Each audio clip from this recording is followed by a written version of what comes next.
여러분, 불교는 주술주의, 신에게 복을 입히는 기복주의, 온갖 제사들, 상을 모시고 절하는 이런 행동들, 이 모든 걸 타파하는 게 기본 골격이었는데 이 사상들이 무너진 거죠. 그래서 대략 10세기 경부터는 불교와 힌두교를 구분할 수 없는 지경에 이릅니다.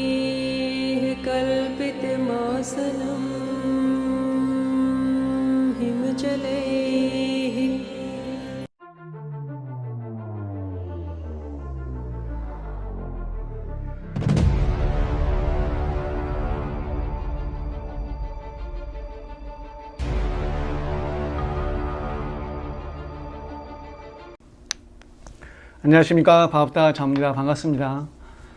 우리가 사는 이 세상을 흔히 고통이 가득한 고해 세계, 참고 견뎌가는 세계라 해서 이제 사바세계라고 부릅니다. 일단 현상계에 몸을 갖고 태어난 이상 인간은 몸의 구속을 받고 추위와 더위, 배고픔과 갈증, 그리고 갖은 병에 시달립니다. 이러한 육체적인 괴로움뿐만 아니라 정신적인 괴로움 또한 끝없이 이제 인간 세상에 파도처럼 몰아치죠. 그리고 그 고해에 빠져서 살아가는 사람들을 우리는 흔히 이제 고해 중생이라고 부릅니다.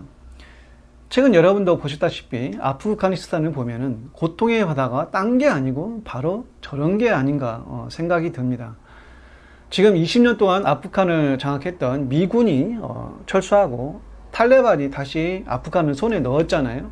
그래서 지금 많은 사람들이 특히 서방 국가나 미국에 협조한 사람들은 이 아프간 수도 카불에서 탈주를 하려고 하고 있고, 탈레반이 싫은 사람들도 지금 떠나려 하고 있습니다. 자신이 잘하고 정든 고국인데 왜 떠나려 할까요?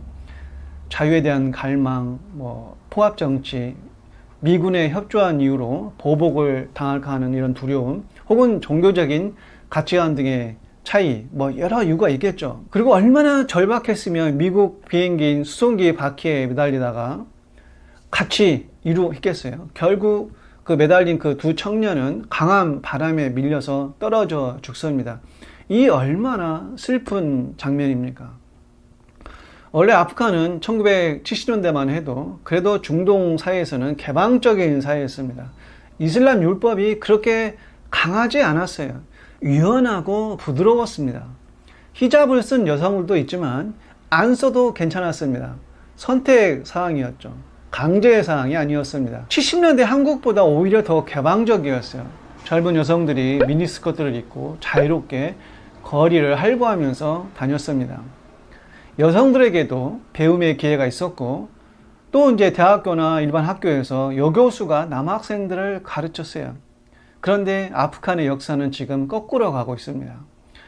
최근에 어떤 한 여성 시장은 남성들을 지배했다는 이유로 탈레반에 끌려가서 참수당했습니다. 여러분, 왜 이런 일들이 일어날까요? 그 근본적인 원인은 과연 어디에 있을까요? 사실 이 모든 일들이 다 종교적인 교리와 사상 때문입니다. 스승은 결론적으로 이런 말씀을 드리고 싶어요. 죽어서의 어떤 삶이 아닌 지금 여기의 삶이 행복해야 되지 않겠습니까? 사바세계의 고통을 참고 견디어서 저승에 가서 행복해진다? 이게 과연 맞는 진리일까요? No, God! No, God, please, no! 왜 인간의 자유와 행복을 종교적인 교리에 저당 잡히면서 사는 것일까요? 더 큰 행복과 더 큰 즐거움이 기다리고 있다고 생각해서일까요? 여러분은 어떻게 생각하십니까? 저렇게 종교적인 삶, 종교적인 어떤 뜻에 따라서 살다 죽으면 알라신께서 좋아하신다고 생각할까요? 율법이란 이름으로 여성들을 억압하고 배움의 기회를 박탈하고 두루카로 온몸을 가리는 이런 종교적인 풍습이 과연 알라께서 오냐, 너 잘했다고 이뻐해 주실까요? 천국의 삶이 보장될까요? 이런 것들이 다 그릇된 믿음과 무지에서 오는 인간의 광기일 뿐입니다. 사실 아프간도 먼 과거에는 불교 국가의 나라였습니다. 과거 인도 땅이었던 파키스탄, 방글라데시도 마찬가지였죠. 그러나 지금은 다 이슬람 국가입니다. 그런데 여러분, 불교는 왜 인도에서 사라졌을까요? 인도 역사를 보면 초반에는 이 브라만교가 득세하다가 불교에게 밀리고 아쇼카 왕 때 최전성기를 이루다가 점점 힌두교에게 밀리게 됩니다. 그리고 후반에는 이슬람에게 자리를 내주게 되면서 인도에서 완전히 이 불교가 사라지게 되죠. 인도의 고대 사회는 힌두교의 모태인 브라만교였습니다. 그리고 이 브라만교를 들여온 사람들이 아리안족이죠. 석가모니 부처님도 사실 아리안족 출신입니다. 이 아리안족은 원래 중앙아시아 초원지대에 살던 유목민이었어요. 그러다가 이제 기원전 1500년경인가 이 아리안들이 토지가 비옥하고 강수량이 좋은 땅으로 남하하게 됩니다. 그 땅이 바로 이제 지금의 인도 북부의 펌잡 지역이라고 부르는 그런 땅이었어요. 그런데 이제 그 땅에 원래 살면서 인더스 문명을 이룬 드라비다인들은 인도 남부로 밀려납니다. 철기 문화였던 아리안족을 청동기 문화였던 원주민들이 당해낼 수 없었던 것이죠. 이 시기를 이제 베다 시기라고 하는데, 후기 베다 시대에는 아리안들이 드라비다인의 그 문화와 융합하면서 이제 하나가 됩니다. 그리고 이 아리안들은 자신들의 통치와 지배를 이제 공고히 하기 위해서 바르나라고 불리는 이 신분 제도를 만들게 됩니다. 이 신분과 계급적 차별을 둔 것이죠. 브라만, 크샤트리아, 바이샤, 수드라, 그리고 불가촉, 천민으로 나누게 됩니다. 브라만은 채식과 금욕을 하면서 종교적인 제식과 행사를 담당하는 계급이고, 크샤트리아는 왕이나 귀족, 무사, 바이샤는 상인 계급과 자영농의 사람들, 수드라는 육체노동과 잡일을 하는 사람들을 말합니다. 그게 이제 지금의 우리가 흔히 알고 있는 이 카스트 제도죠. 그런데 여러분, 이 카스트라는 말은 원래 인도 말은 아니었어요. 이게 또 이제 역사가 있습니다.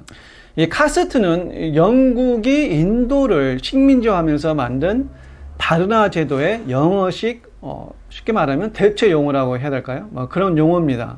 원래 인도라는 땅은 프랑스가 먹느냐 영국이 먹느냐 그런 싸움이었는데, 프랑스가 물러나고 영국이 먹으면서 1700년대 중반부터 거의 200년을 실질적인 식민지 지배를 합니다. 그동안의 인도의 그 카스트 제도는 사실 굉장히 유연한 신분 질서였고, 실제 인도 사회에서는 그렇게 엄격하게 적용되는 게 아니었어요. 최근 200년의 일입니다. 간단하게 말하면 영국 애들이 식민 통치를 공고히 하기 위해서 만우 법전에서 이제 바르나 제도를 보고, 인도 사람들도 영국처럼 왕, 귀족, 평민 이런 신분 제도가 있구나. 우리 조선시대에 왕, 양반, 평민, 머슴이 있듯이 계급제도가 있다는 것을 알게 됩니다. 그것을 이제 영국 사람들이 영어식으로 카스트라고 부른 거예요. 카스트의 어원은 이 포르투갈인들이 인도와 무역을 하면서 인도의 사회체계를 카스타라고 칭했는데, 영국이 카스트라는 말을 가져와서 영어식으로 번역한 것이 바로 카스트입니다. 그런데 그 바르나 제도, 카스트가 영국이 식민 통치를 할 때에도 존재는 하고 있었어요, 역사상으로. 그러나 여러분들 아셔야 될 것이, 인도인들이 그렇게 엄격하게 그 질서대로 사는 게 아니었습니다. 우리가 생각하는 그렇게 악습이 아니었어요. 그리고 신분상승이 일어나면서 뒤바뀌기도 하고 유연했다는 거예요. 이 상공업이 발달할 때는 바이샤 계급이 우세를 차지하기도 했고, 국가가 쇠퇴할 때는 수드라 계급의 힘이 세질 때도 있었습니다. 그리고 인도의 땅이 워낙 방대하잖아요. 한 나라가 아니었어요. 이게 수드라였던 사람이 저쪽으로 가면 바이샤가 되기도 했고, 혹은 크샤트리아가 되기도 했습니다. 한번 수드라면 영원히 수드라, 이런 게 아니었다는 얘기예요. 유연했고 절대적인 게 아니었습니다. 이걸 절대적으로 만든 게 바로 영국인들입니다. 그리고 거기에 속아서 집단 체면에 걸린 게 인도 사람들이죠. 이게 식민 통치를 오래 하다 보니까 이게 세뇌가 되어버린 거예요.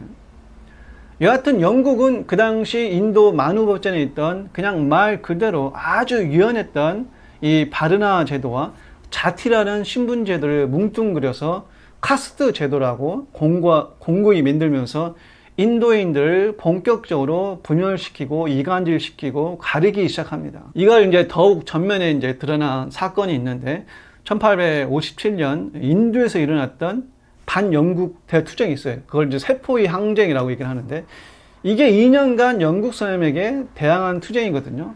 이 세포위는 사실 영국이 고용한 용병이었어요.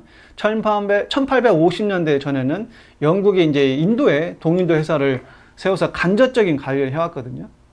당시 회사는 이제 부족한 영국군을 보충하기 위해 돈으로 인도 현지인을 용병으로 고용을 했는데 이 용병을 이 세포위라고 불렀습니다. 이 세포위들이 영국에 대항한 전쟁이 곧 세포위 항쟁입니다. 그 원인을 보면은 좀 우스운 게 있는데 종교적인 문제가 있었어요. 세포위 용병은 이슬람 사람들과 힌두교가 뒤섞여 있었습니다. 이슬람은 돼지를 안 먹고 힌두교는 소를 안 먹잖아요. 그렇죠? 힌두교는 소를 신성시해서 안 먹고 이슬람은 돼지를 부정한 동물로 보기 때문에 안 먹습니다. 이런 종교적인 문화, 종교적인 교리가 있었죠. 그런데 당시 이제 영국군이 신형총인 머스키 총을 도입을 하는데 신형총의 그 탄약은 물에 젖지 않도록 기름을 먹인 종이로 감싸 안았습니다. 방수 처리가 된 종이었죠. 그런데 이 종이의 비밀이 밝혀진 거예요. 총알을 사용하려면 먼저 기름 종이를 물어 뜯어야 됩니다. 문제는 그 기름이 소와 돼지로 만든 거였습니다. 그래서 이 세포이들이 대대적으로 영국군의 반기를 듭니다. 2년 동안 전쟁을 하는데 결국 영국이 승리하죠. 그리고 이제 영국 사람들은 자신들의 통치 방식에 문제가 있음을 보고 다시는 인도 사람들이 항쟁하고 봉기하지 못하도록 전략적인 정책을 펴는데 그게 여러분 카스트 제도인 거예요. 인도 사회에 있던 기존에 유연하게 적용됐던 계급 체계를 차용하면서 그것을 더욱 강력하게 만들기 시작합니다. 이게 이제 인구 조사라는 명목으로 인도 전역에 시행된 것이거든요. 인구 조사를 하면서 신분을 정하는 거죠. 그리고 앞으로 여러분들의 신분이나 계급은 변하지 않는다고 얘기를 합니다. 예를 들어 이 지역을 떠나 저 지역으로 가도 이 마을에서 저 마을로 가더라도 신분이나 지위는 변하지 않는다는 거예요. 한번 정해진 불가촉 천민, 수드라, 바이샤, 크샤트리아, 브라마는 내가 죽어도 나의 자손, 손자 계속 대대손손 이어진다는 겁니다. 신분이나 계급은 영원히 바뀌지 않는다는 것이죠. 영국에 의해서 이 제도가 인도의 사회 질서를 개편하기 시작합니다. 그리고 인도 사람들은 자신들의 신분을 조금이라도 올리기 위해 영국에게 어필하기 시작하면서 조상과 족보를 바꾼다거나 이런 일들이 일어나죠. 왜냐면 한번 찍히면 영원히 그 계급이잖아요. 그리고 원래 이제 브라흐먼이고 크샤트리였던 사람들은 자신들의 그 자리를 더욱 이제 공고히 하기 위해서 노력합니다. 그렇지 않겠습니까? 그러니까 이제 영국인들이 판을 깔아주자 그 속에서 인도인들이 스스로 막 나누고 가르면서 분열됩니다. 또 스스로 자기들 스스로 악습을 만들어 갑니다. 이 카스트 제도가 19세기를 지나 20세기에는 더욱 강해집니다. 오랫동안 세뇌되다 보니까 인도인들이 이제 익숙해진 거예요, 그 제도에. 물론 이제 지금은 인도 법으로 금지하고 있고 대도시에서는 약해졌어요. 그러나 아직 인도의 시골 사회나 마을에서는 여전히 이 카스트 제도가 유지되고 있습니다. 자, 여러분 말이 길어졌는데 아리안의 브라만교는 이 우파니샤드라는 경전이 탄생하면서 우주의 근본 원리인 브라만과 개인의 본체인 아트만, 나라고 하는 영혼이 동일하다는 이걸 이제 버마 일요의 사상이라고 하거든요. 이 버마 일요의 사상이 브라만교의 중심 사상이 됩니다. 나의 내면에 있는 신을 찾고 모든 만물에 실려 있는 브라만을 찾으라는 것이죠. 그리고 그 기초 개념으로 윤회, 업, 해탈이라는 개념이 나옵니다. 그러니까 윤회, 업, 해탈이라는 개념은 원래 불교 것이 아니고 브라만교의 사상이고 그것을 이어받아서 새롭게 한 것이 바로 불교. 힌두교에서 불교를 이제 힌두교의 아루라고 얘기를 하거든요. 바로 이런 이유 때문인 거예요. 윤회, 업, 해탈 이런 이론들이 자신들의 원래 사상이거든요. 예. 그런데 이제 여러분 이 브라만교와 불교의 다른 점이 있습니다. 이 시타라트에 의해서 불교가 태동했을 당시에 인도 사회는 굉장히 혁명적인 사건이었습니다. 여러분, 부처님의 사상이 뭡니까? 모든 사람은 평등하다는 만민 평등 사상이 있습니다. 그리고 반카스트 제도를 내세웠습니다. 브라마는 전생의 업으로 비롯된 현재의 운명은 바꿀 수가 없으니까 지금의 삶에 충실해야 된다. 변할 수가 없다. 이것이 바로 운명론, 숙명론 이런 거였고, 불교는 아니다. 인간의 운명이란 각자 행하기 나름이고 모든 사람은 평등하다는 만민 평등 사상이었습니다. 당시 이제 종교적 제식과 안일함에 빠져있던 브라만교는 인도 민중들에게 점점 인기를 잃어갑니다. 그리고 불교가 득세하기 시작합니다. 불교는 온갖 그 브라만교의 그 제사 행위를 거부하고 내세가 아닌, 그리고 숙명론과 운명론이 아닌 오늘 나의 행위에 따라서 내 삶이 변한다는 새로운 종교 운동이었어요. 이러한 운동을 주도한 사람들을 우리가 수라마나 사문이라 불렀는데, 사문은 일정한 장소에 구애받지 않고 걸식과 탁발에 의해 생계를 유지하면서 수행과 포교에 전념하는 사람들을 일컫는 말이었습니다. 그리고 이 사문들은 굉장히 똑똑하면서 자유분방하고 살과 깊은 사람들이었어요. 이들은 배다의 권위나 제사를 거부하는 그런 사람들이었습니다. 그러니까 지금 절간에 있는 온갖 제사 행위나 이런 걸 거부했던 사람들이 바로 사문들이었죠. 부처님의 원시 사상도 그랬습니다. 그리고 이런 사문들을 중심으로 승가라는 공동체가 형성됩니다. 그리고 이 승가를 지지하는 세력들이 주로 이제 왕족과 상인 계급이었어요. 이렇게 이제 불교가 번성하면서 많은 사원들이 세워졌고, 특히 아쇼카 왕 시절이 가장 큰 전성기였습니다. 아쇼카 왕 때 불교는 인도뿐만 아니라 주변국들에게 전파됩니다. 점차 국제 종교화 되는 거죠.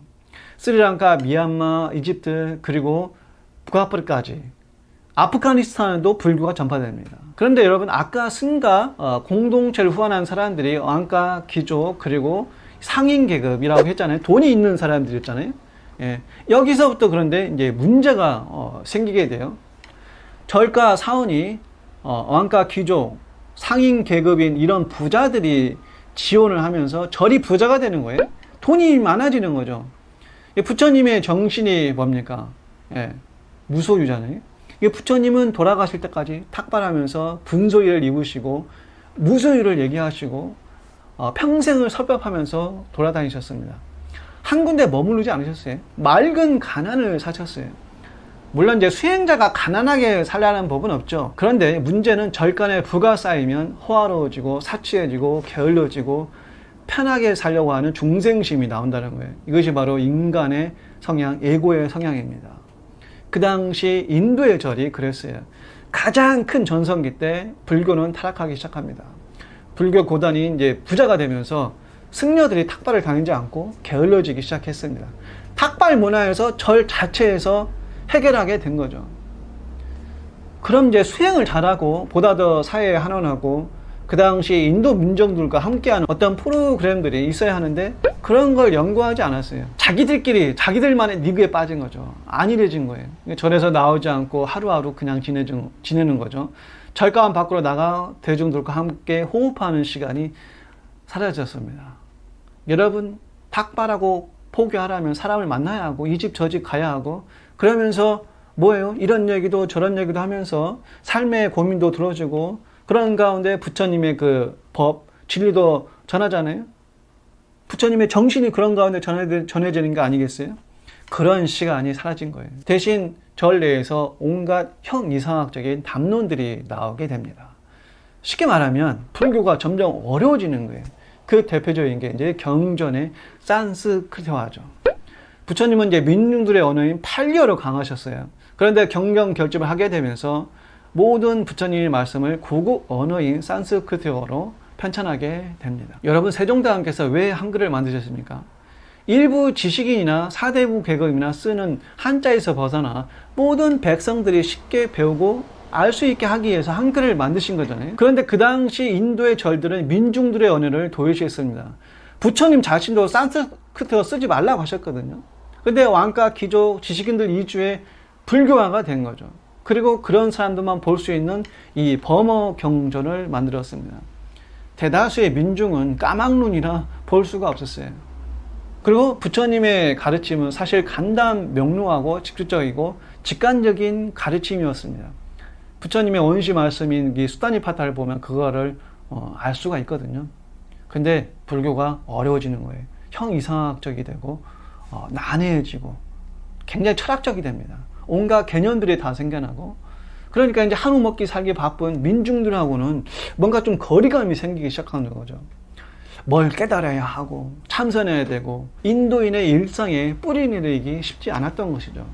그리고 불교는 그 당시 간언상제나 기복이나 무언가를 비는 행위가 없었습니다. 그런데 이제 거꾸로 민중들과 거리가 있었던 브라만교가 스스로를 혁명시키면서 힌두교로 바뀝니다. 아리안 계통의 브라만교가 인도 토착의 민간신앙과 융합하기 시작하는 거죠. 그리고 불교의 이론도 흡수하고 개혁을 하기 시작하면서 이 브라만교가 힌두교로 바뀝니다. 이 힌두라는 말은 원래 인더스강의 산스크리트어 명칭인 신두에서 유래한 말입니다. 우리말로 하자면은 큰 강이라는 뜻이에요. 힌두교는 결정적으로 이 인도 민중들과 친해집니다. 그중 하나가 간언상제를 많이 챙기는 거예요. 인간이 살아가면서 죽을 때까지 많은 삶의 고비들이 있잖아요. 인생의 전환점이 있습니다. 애도 태어나고 결혼도 하고 어떤 가게도 열고 집도 사고 등등의 좋은 일도 있고 가족을 잃는 슬픈 일도 있지 않습니까? 힌두교는 돌잔치며 장명이며 결혼식이나 장례의식을 잘 챙기면서 인도인의 삶과 친해지게 된 거죠. 그리고 마을이나 동네 곳곳에 여러 신전들을 만들면서 사람들이 언제라도 찾아와서 이안을 얻을 수 있도록 가까워집니다. 원래 브라만교는 신전이나 신상이 없었어요. 자연신을 숭배하는 정도였습니다. 반면 불교는 어렵고 난해해졌습니다. 참선하고 깨달음을 얻기 위해 출가해야 하고, 부처님은 정작 중도를 얘기하셨지만 민중들이 보기에는 그 자체가 고행인 거예요. 예. 안거에 들어가면은 몇 달 동안 앉아가지고 참선해야 되고 쉽지 않은 거죠. 예. 겉으로 보기에는 굉장히 불교는 현실 초월적이었습니다. 민초들의 삶과는 거리가 멀게 느껴지게 된 거죠. 토속신과 결합한 힌두교를 이길 수가 없었습니다. 게다가 힌두교는 이 불교의 이론 중에 하나인 이 불살상의 이론도 받아들이면서 소를 신성시합니다. 예. 여러분, 원래 브라만교는 이 많은 소나 말 같은 동물을 제물로 바치는 의식이 있었어요. 살생의 의식이 있었죠. 그런데 이거를 금하면서 꽃과 과일로 대신하게 됩니다. 그리고 육식도 금하게 돼요. 예. 특히 이제 소 같은 경우는 농경사회로 진입한 인도사회에 굉장히 필요한 동물이고, 게다가 이 소는 힌두교의 신인 시바 신이 타고 다닌다고 해서 신성시하게 됩니다. 그리고 힌두교가 또 한 게 뭐냐면은 부처님을 힌두교의 신으로 편입시킵니다. 부처님도 자신들의 신이라고 인정을 하는 거죠. 비신우의 하신이라고 여깁니다. 힌두교에는 이제 세 분의 신이 있어요. 이 이제 세 분의 신 중에 이 인간계를 유지하고 조화롭게 하는 비신우가 있어요. 이 비신우의 9번째 하신이 사카모니라고 얘기를 합니다. 이렇게 힌두교는 보다 더 직관적이고 어렵지 않고 인도 민중들의 삶과 와닿는 개혁을 하기 시작한 거죠. 인간들의 그 간언상제를 잘 챙겨주고, 그리고 가까운 신전에 가서 신상에게 기도하고 절하면 복을 받는다는 아주 단순 명쾌한 논리가 사람들에게 먹히는 겁니다. 불교 우세에서 다시 힌두교 우세로 서서히 변해가는 거죠. 그리고 인도의 왕족과 상인들의 지원이 결정적으로 줄기 시작합니다. 그리고 이제 인도의 왕들이 생각해 보니까 불교보다는 힌두교가 자신들의 그 정치적 이해와 같은 거예요. 카스트 제도나 운명론 이런 게 이제 백성들을 지배하고 통치하기에는 좋았던 그런 이론인 거죠. 불교를 지원하던 그 왕족들 있잖아요. 그 상인들의 지원이 이제 많이 줄어들면서 불교는 이제 쇠퇴하기 시작합니다. 이러자 이제 불교의 지도자들, 머리끝들이 생각을 해본 거예요. 큰일 난 거죠. 상황이 좀 다급해진 거예요. 그 지원이 끊기니까 그 궁여지책이 이제 불교를 힌두화 시키기 시작합니다. 기복신앙을 받아들이고 대중적으로 다가서려고 불교가 변하기 시작하는 거죠. 힌두교에는 보면 이제 굉장히 많은 신들이 있거든요. 이 힌두교의 신들처럼 많은 보살과 부처라는 개념을 만듭니다. 그리고 힐한 문명을 받아들이면서 다양한 불상들을 조각하게 돼요. 원래 여러분 불교는 주술주의, 신에게 복을 비는 기복주의, 온갖 제사들, 상을 모시고 뭐 절하는 이런 행동들, 이 모든 걸 타파하는 게 기본 골격이었는데 이 사상들이 무너진 거죠. 그래서 대략 10세기 경부터는 불교와 힌두교를 구분할 수 없는 지경에 이릅니다. 힌두교도 불교를 받아들이고 불교도 힌두교를 받아들이면서 서로 좋은 장점을 취하면서 짬뽕이 되어버린 거예요. 불교의 입장에서 보면 민중들에게 다가서려다 악수를 두게 됩니다. 불교의 정체성이 사라진 거죠. 불교가 힌두화되면서 발전해야 되는데 역효과가 난 거예요. 오히려 불교가 더 쇠락하기 시작합니다. 이런 가운데 이슬람이 들어오면서 인도 불교에 아주 결정타를 날리게 되죠. 이슬람은 7세기 경부터 아라비아 사막에서 이제 시작했습니다. 이게 이제 8세기가 지나가면서 이 이슬람 종교가 인도에 영향을 미치기 시작합니다. 그리고 이제 이슬람의 이 출현으로 유럽으로 수출되던 인도의 무역로가 있거든요. 그거를 이슬람이 장악하게 돼요. 여러분 생각해 보세요. 무역로가 막히니까 불교를 후원하던 인도의 왕족과 상인들은 점점 몰락하게 됩니다. 불교가 더 가난해지고 더 궁핍해지게 된 거죠.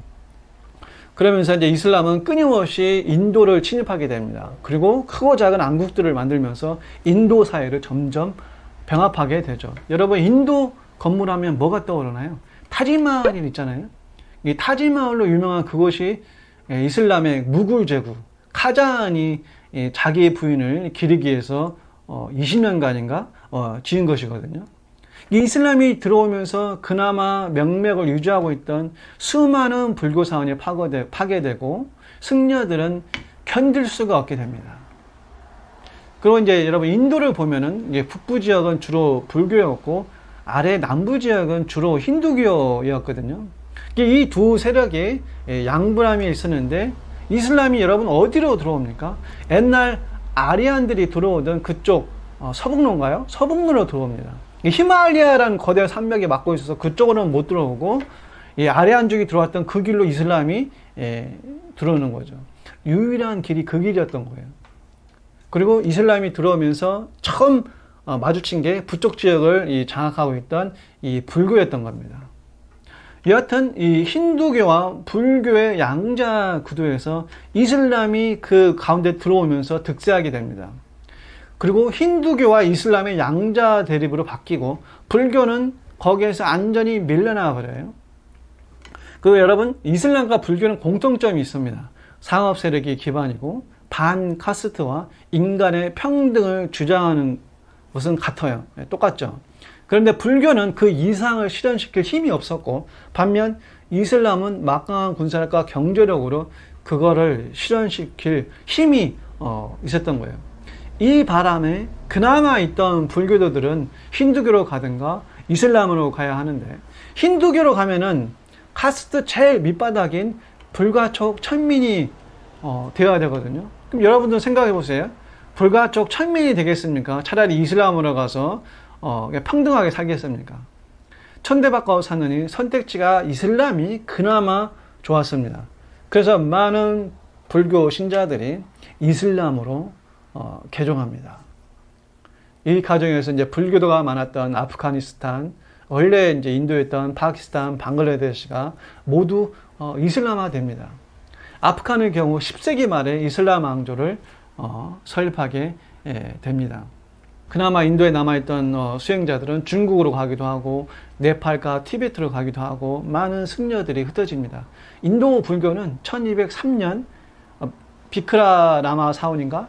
이제 그 사원이 파괴되면서 안전히 몰락합니다. 그런데 이제 중국과 티베트에서는 다시 되살아나서 번영을 이루게 되고 한국도 마찬가지죠. 티베트 불교 같은 경우도 인도에 이제 4대 사찰이 있었어요. 그 4대 사찰 중에 하나인 나란다 사원이 있었거든요. 이 나란다 사원이 이슬람에 의해서 파괴되면서 나란다 사원의 이 승려들이 티베트로 건너갑니다. 티베트로 건너가서 만든 불교가 바로 티베트 불교인 거죠. 예. 오늘은 여러분과 함께 여기까지 공부해 보겠습니다. 감사합니다.